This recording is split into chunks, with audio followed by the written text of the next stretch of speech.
Have you ever convinced yourself that you're just really driven when deep down you're actually running on panic? I've done that more times than I can count. I can tell you that for nothing. Um, and it's a subtle moment when purpose turns into pressure, but you don't notice because it still looks like productivity. So you're ticking boxes, doing the work, but your body's whispering, please slow down, please slow down. And it's like a real panic. So, as you know, I work on nervous system regulation, so I'm always working on my own personal awareness. And very recently, I've been trying to build something, trying to sell something, and maybe things weren't going quite as well as I wanted. So I woke up feeling stressed, panicked, and immediately slipped into the now I need to fix things mode. And it was very much fueled by panic. But it felt like, oh, I've got a purpose. I've got to get my messaging right. I've got to do this. I've got to prove that I'm working, prove that it's working, prove that what I'm doing is working, prove that it's all going right. Prove. You notice that word coming in. But it was actually just my nervous system trying to find safety. And what I realised I needed to do was to regulate first before I started trying to push harder and harder and harder. Because I was being driven from the panic of having to make things work rather than the purpose of knowing I was in the right space. And it's a really common experience, especially if you're a sensitive, purpose-led woman, like I like to think I am. And we're so conditioned to associate worth with progress that we can't tell the difference between inspired-driven and fear-driven urgency. And so we get stuck in this loop of proving. And I've spoken about proving before. And this was more of from a panic proving, without stopping and thinking, is this what I really want to do? Is this where I really need to be putting my energy right now? And that's all part of it. So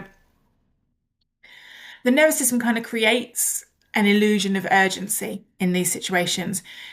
So maybe things aren't quite going to plan. So an element of unsafety kicks in with the body. And that then, it's like you'll then switch into the fight or flight mode, which is then creating that message up to the brain. And the brain's like, oh, I need to do something now. I need to do something. And it can very much mimic your passion because, like I've said before, the brain is just interpreting the body's signals. And so it will say, oh, it's a passion, this is a passion. And it's an easy way to con you into doing lots of stuff under panic. But your heart is racing, your focus is narrowed, so it feels like you're excited or passionate about something, but actually it's just fear driving you. And it's your survival mode disguised as motivation. And it can be really hard to tell the difference. So one of the things you can start to do is begin to tune into the body. And this is what I like to try to do. And when I feel this urge to push, take a breath and I ask myself, does this action I want to take feel expansive or contracting? So if when you're thinking about doing it, you feel this kind of like vice-like grip around yourself, it's probably coming from fear or panic.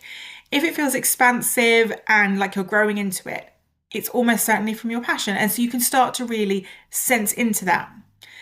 And you can also ask yourself, am I chasing safety or expressing my truth? So what is the motivation behind what I'm doing? Is it just to express my truth, or do I feel like I need to do it? And that can be quite hard to distinguish, but over time you start to understand what the signals and how different they are. And then the fun thing you can ask yourself, and this is one I ask myself big time and it makes a huge difference, is would I still want to do this if I already felt safe and enough? And when you can really tune into that and you realize, actually, do you know what? If I felt completely safe, I might approach this in a different way. So it doesn't mean you're not going to take the action.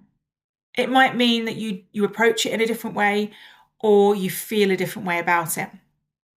And so when we ask ourselves those questions, it brings the awareness back into the body and we start to feel what's happening in our body before we do anything. And it allows us to shift from that proving energy into a peaceful power. Because our true purpose will feel steady and not frantic. So when we take purposeful action, we will be able to do lots of stuff, be very productive, but it won't feel frantic and like we've got to do it. It won't be that kind of energy. It will just be a flowing energy. And when we're in that peaceful power, it allows us to pause, to rest. And we also can have uncertainty and still feel like that without any kind of like gripping in on us. So we're allowing ourselves to be more open when we're working through our purpose. When we're working through panic, it's very restrictive, very enclosing. And just when you act from coherence, your words land differently. So those things that you're going to do as well, they land differently. They come across differently. People hear them differently because your energy becomes magnetic and not desperate. So if you think of it like that, it's a completely different energy that you're giving out. So if you're doing stuff from panic, proving, all of that mode, that's actually what you're putting out. So you're putting out an element of desperation. And when we do things, when we work and we live and we do things through our purpose, we become automatically magnetic because we are genuinely open and expansive, and it makes a huge difference. And this can be applied to any area of your life. So whether it be work or relationships or friendships or anything that you're doing, the way in which you come into it makes a huge difference. So we can do a practice called the pressure pause.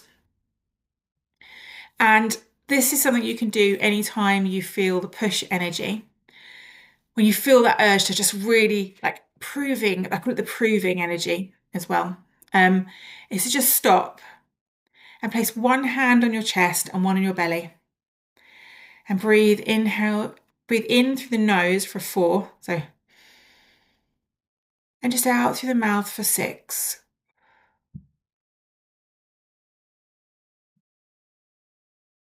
And just continue breathing in for 4 and out for 6. And notice, where does the pressure sit in your body right now? Is it in your chest, your jaw, your stomach? Just notice where it is. And silently say to yourself, this isn't purpose, it's protection.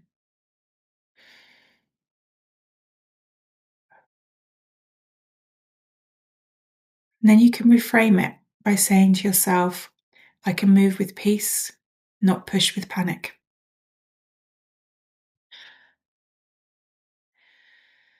So I can move with peace, not push with panic.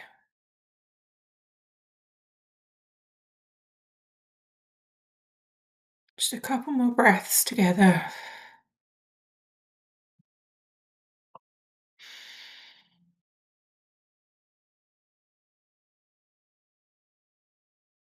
And then release the hands. And just feel how that feels in your body. Feel that peace that maybe has come over you.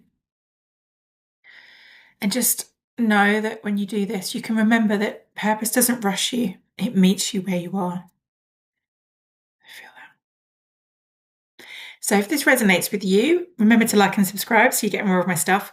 But also if you'd like more tools like this, more nervous system friendly rituals or grounding practices, and just a slower, softer way to live and create, come and join me inside the Sacred Pause. It's a space for reflection, regulation, and remembering who you are beneath all the pressure. It's completely free to join, and I would love to see you on the inside. I will drop the link in the description, and hopefully I'll see you soon.